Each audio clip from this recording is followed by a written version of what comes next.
Africa Democracy Radio. 94.9 FM Dakar.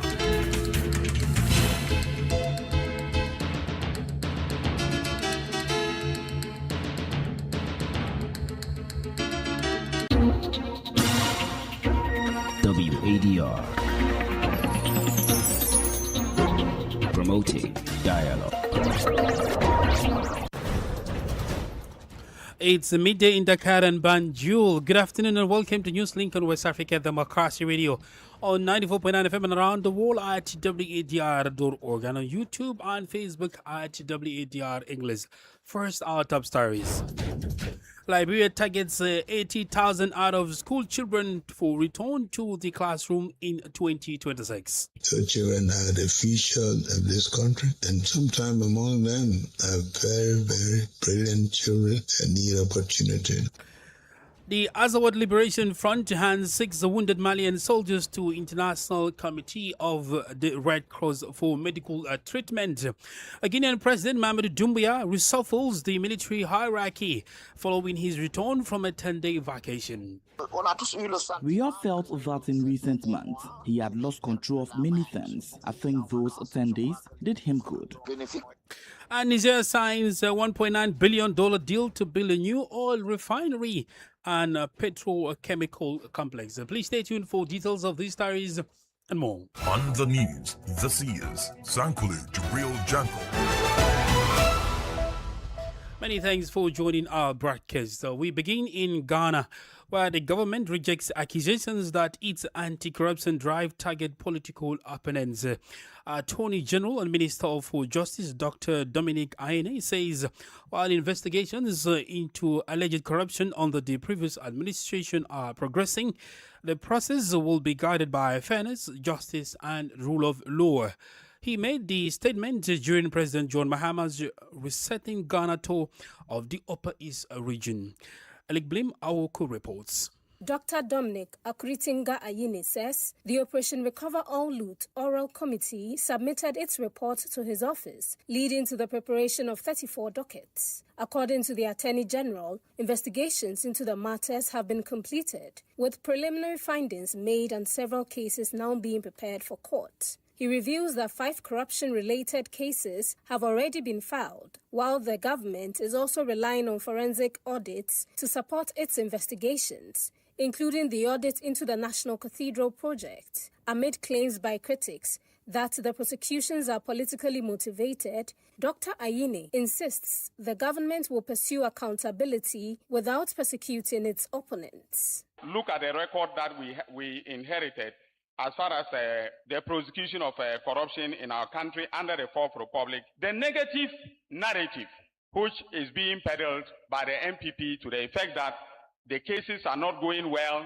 is one that is meant to divert public attention away from the diligent investigations that have been conducted. Meanwhile, the Attorney General says the constitutional review process is also progressing, with a report expected to be presented to Parliament for consideration. He maintains the reforms are aimed at strengthening Ghana's democratic institutions and governance framework. Now we are in the process of setting up the Constitution Review Implementation Committee to kickstart the process of implementing the accepted recommendations of government.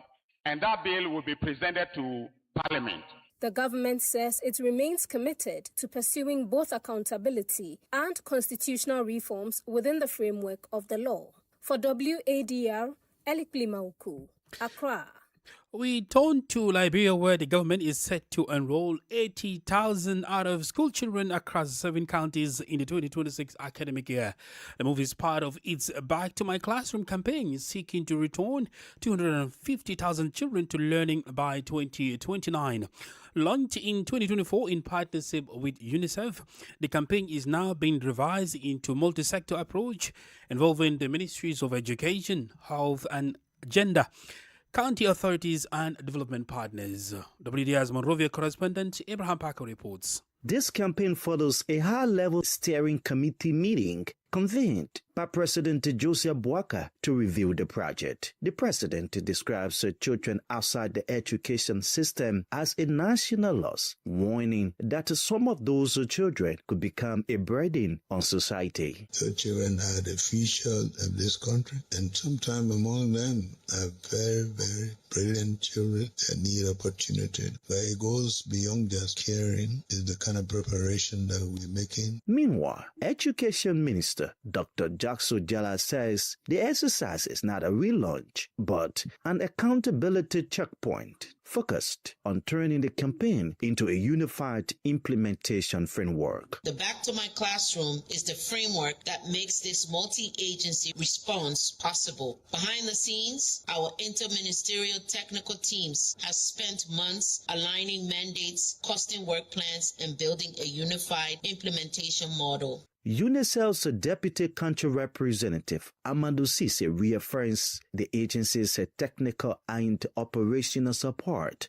towards the project. He maintains that every child's right to quality education is a national priority. The challenge remains significant, as an estimate of 90% of children aged 6 to 11 years are out of school. Adolescent girls face the greatest barrier, with 32% of girls aged 15 to 19 are pregnant and or early mothers. The steering committee has presented an estimated annual financing requirement of $5 million for the campaign. The government says the ultimate measure of success will not simply be getting children to do the school gate, but ensuring they remain in school, learn, and grow. For Newslink on WADR, Abraham Parker, Monrovia. More stories coming up on West Africa Democracy Radio. Newslink continues. In Niger, the government has signed an agreement with Zima Group for the construction of a major refinery and petrochemical complex in Dosso. The facility will have a refining capacity of 100,000 barrels of crude oil per day, making it one of Niger's major planned industrial projects. The project represents an investment of approximately $1.9 billion and will develop under a private partnership using the build, operate, and transfer model. Authorities say the project will increase local crude processing and reduce Niger's dependency on imported petroleum products and strengthen energy self-sufficiency. In Mali, the Azawad Liberation Front says it has handed over 6 wounded Malian soldiers to the International Committee of the Red Cross for medical treatment. The FLA says the soldiers were captured during fighting with the Malian armed forces and were evacuated by an ICRC helicopter from Kidal to Gar on August 16. Deborah Amour reports.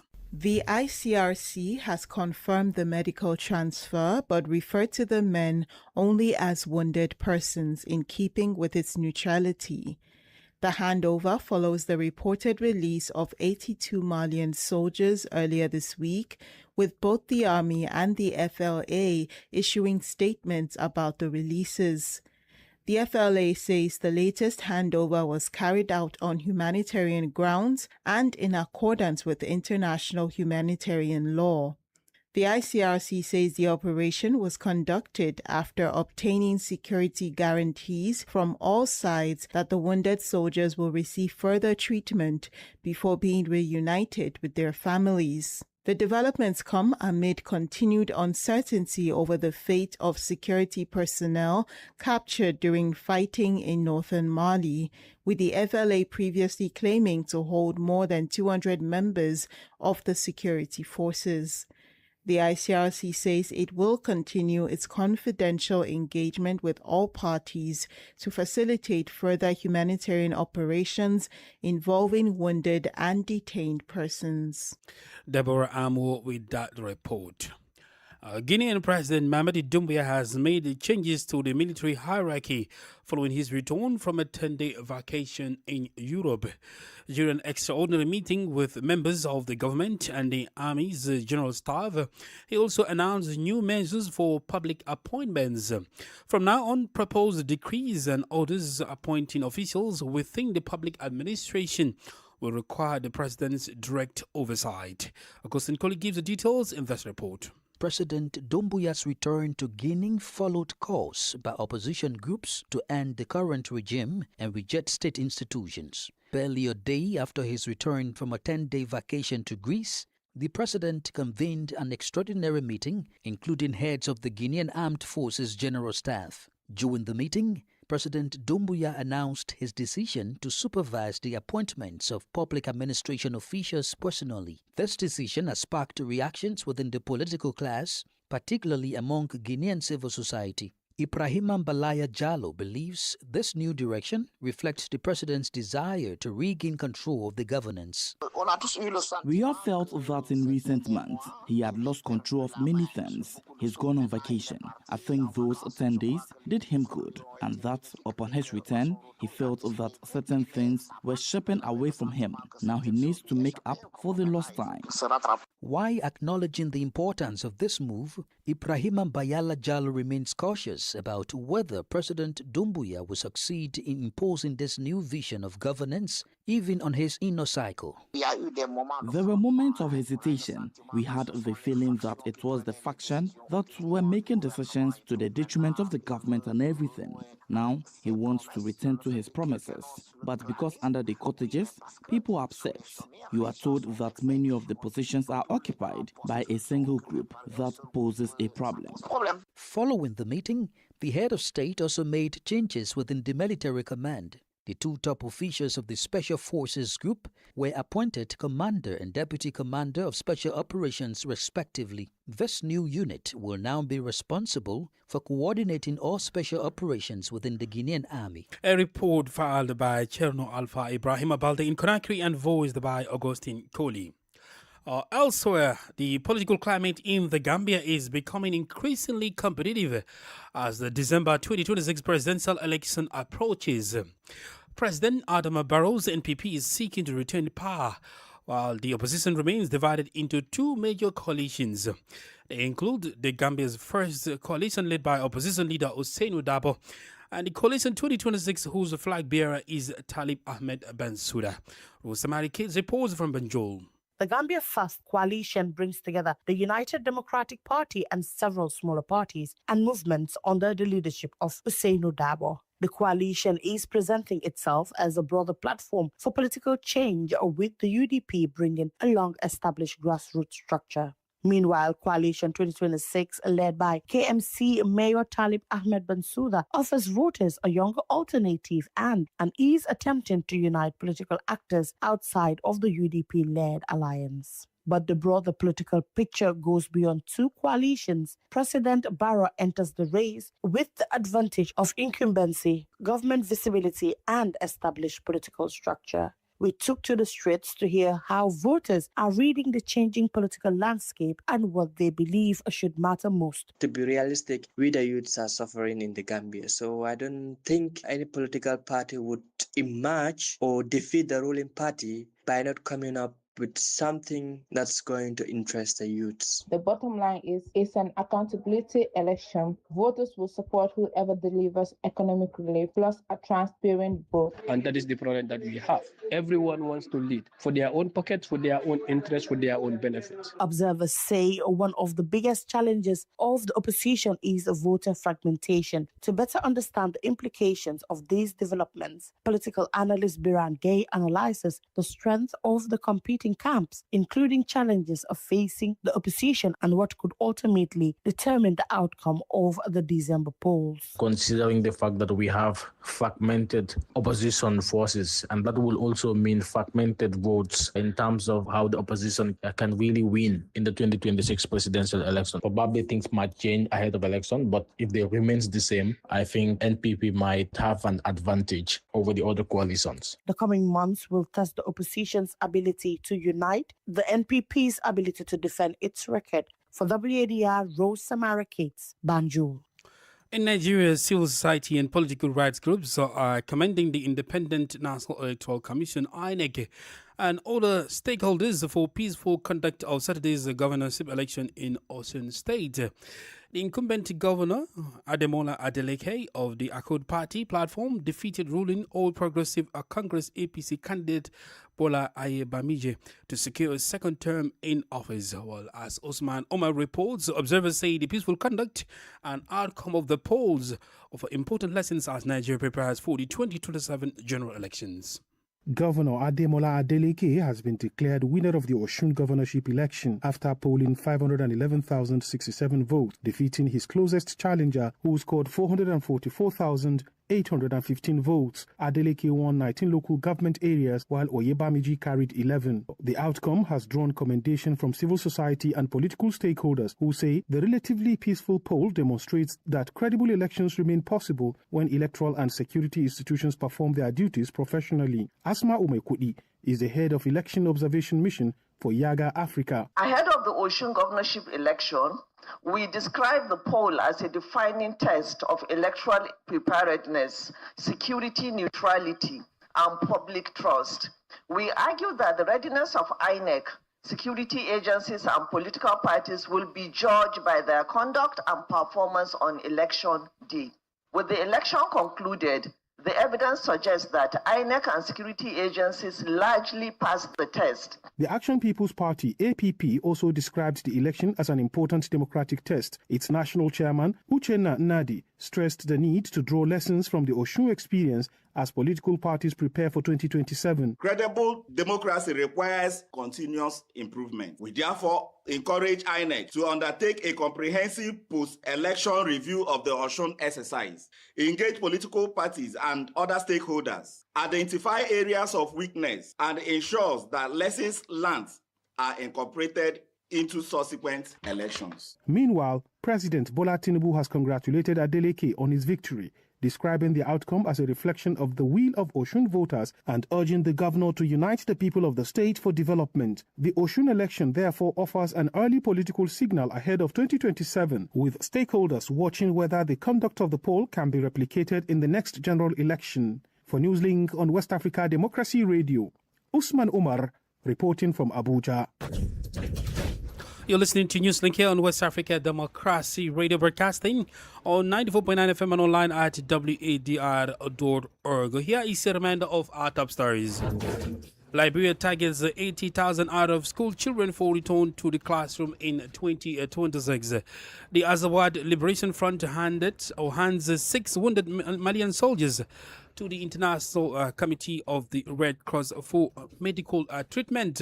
Guinean President Mahamadou Doumbouya reshuffles the military hierarchy following his return from a 10-day vacation.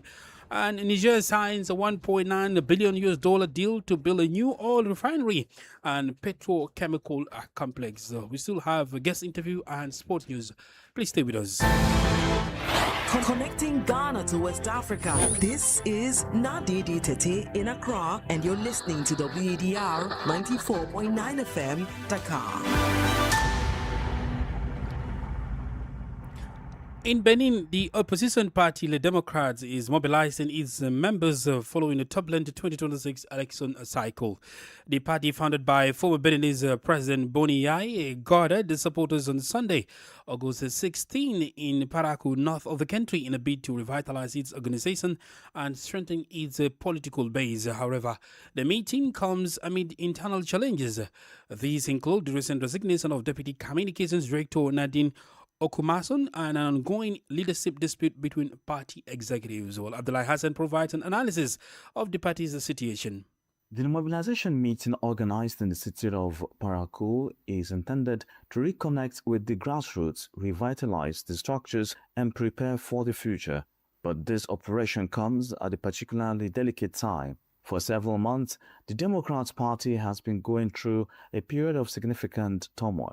Several party officials have joined the presidential camp, and the exodus appears to be continuing with the recent resignation of Nadine Okumason, the Deputy Communications Director. According to her own statement, she made a clear-headed and pragmatic choice.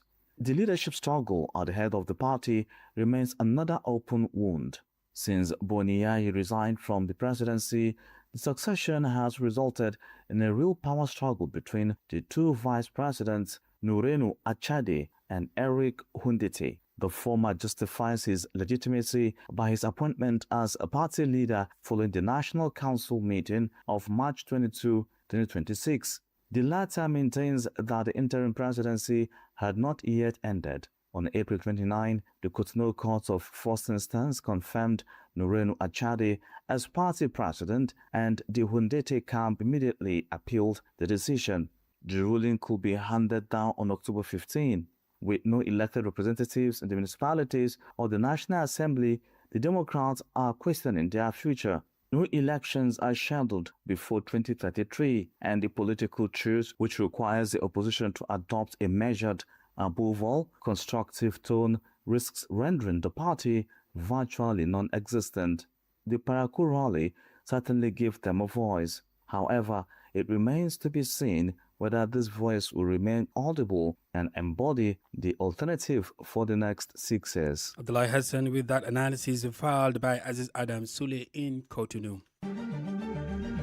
This is the newspaper review. Stay abreast and find out what the top stories are in your country. This is the newspaper review. The newspaper review. Well, for the newspaper review this afternoon, Usman Omar is on standby in Abuja. The outcome of the Saturday Osun State governorship election takes center stage across three of Nigeria's leading newspapers, The Punch, Daily Trust and The Guardian. The Punch leads with the political consequences of Governor Ademola Adeleke's victory after the Accord Party candidate secured 19 of the state's 30 local government areas. The paper reports that opposition figures including Atiku Abubakar, Peter Obi and Rabiu Musa Kwankwaso have congratulated Adeleke and praised Osun voters for defending their democratic mandate. Daily Trust takes a broader look at the election, reporting that three presidential hopefuls, Benga Olawepo Hashim of Accord, Omoyele Sowore of the African Action Congress, and Adewale Adebayo of the SDP, have agreed to work together towards what they describe as a common democratic force ahead of 2027. For The Guardian, the Osun result has renewed confidence in the power of the ballot, while opposition voices are already interpreting the outcome as a possible warning signal for the ruling APC ahead of 2027. The newspaper also reports President Bola Tinubu's tribute to former military President Ibrahim Babangida, who turns 85 today, with President Tinubu describing him as a consequential leader whose tenure left enduring marks on Nigeria. Now, away from politics, the Punch newspaper highlights a financial compliance concern, reporting that banks, fintech operators and other reporting entities submitted 42,082 suspicious transaction reports to the Nigeria Financial Intelligence Unit in 2025. Daily Trust, meanwhile, reports that the federal government has identified more than 4,000 abandoned mine pits in Plateau State, highlighting a continuing environmental and safety risks associated with abandoned mining sites. And that's the press review for today as I hand you back to the studios. Many thanks to Usman Omar for the press review. Politics, analysis on major news, social matters and all. This is The Guest. For the guest interview this afternoon, we take a closer look at the Liberia's plan to bring 80,000 out-of-school children back into classrooms this year as part of its wider target of reaching 250,000 children by 2029. But how realistic is this target, and can Liberia's education system absorb and retain such a large number of new learners? Well, to examine the feasibility and challenges of this initiative, WADR spoke with Dr. Charles Boli, a Liberian educationist and researcher.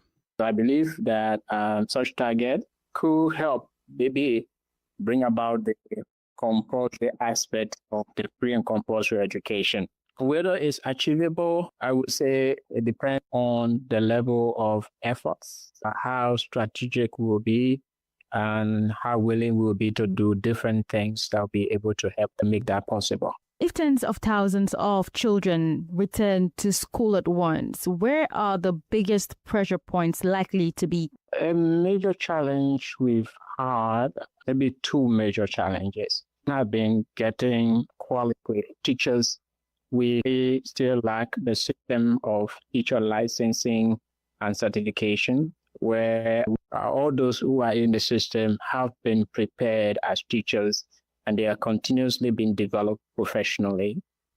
That is a bit of a challenge, but also some infrastructure has improved, but to a larger extent, we still have some school conditions that need a lot of work. So more children in school means that we have more classrooms, we have to have better spaces, we have to have more secure spaces, we have to have learning materials. We even have to limit the distances, the access to the schools that we are talking about. Can simply increasing enrollment address the problems, or does Liberia need a different approach? Well, it's going to be one step at a time. A few weeks ago now, the ministry announced that it is taking off the minimum registration that is being provided to get children in school for elementary system from grades 1 to 6, to be specific. But that is a good move. We've heard of the ministry planning some monitors. Part of what has been the challenge, monitoring and supervision of schools, though we have the district education officers, country education officers, but their capacity has been very limited, checking on school as much as possible. How should we judge the success of the Back to My Classroom campaign? So there are 3 priority areas of education. One is access, quality, and governance. So access, we're ensuring that the children have means to get to school, or when they get to school, they're accessible for learning. And the second question is around the quality of it. Are they getting what they're going for, or just want to have them in the space and all that? Are there leaderships in place, the administrative part, and their daily activities to make sure that the place is going well?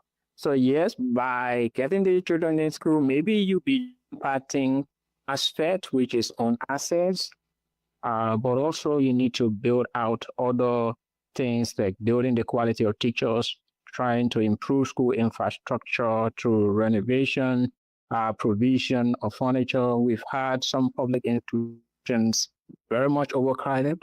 With putting more students in school, you could have pressure on the classrooms, definitely. You got to bridge that. Success may be counted on the more people back to school, but can we count that beyond to ensure that they are also getting the value, the quality of education which seeking in school?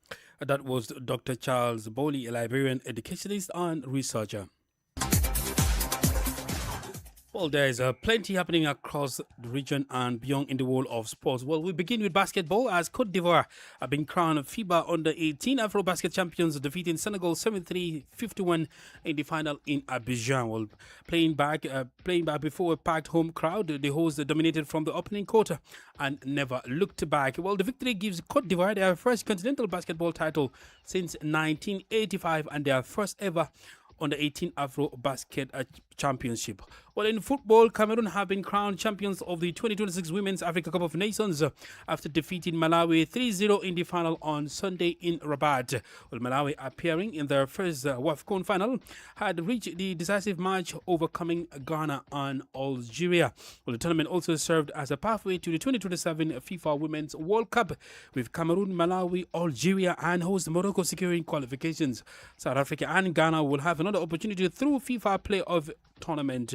And finally, Arsenal have beaten Manchester City 3-0 in the Community Shield, giving Mikel Arteta an early season boost, with Ricardo Calafiori opened the scoring after just 23 seconds before Kai Havertz doubled Arsenal's leads. While Martin Odegaard added a third shortly after halftime, as Arsenal produced a dominant performance, with the results also handed new Manchester City boss Enzo Maresca a defeat in his first competitive match in charge.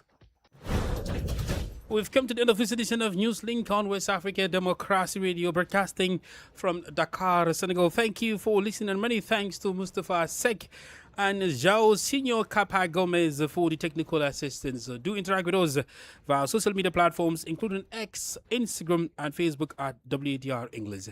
I am Sankulu Jibril Janko. Good afternoon.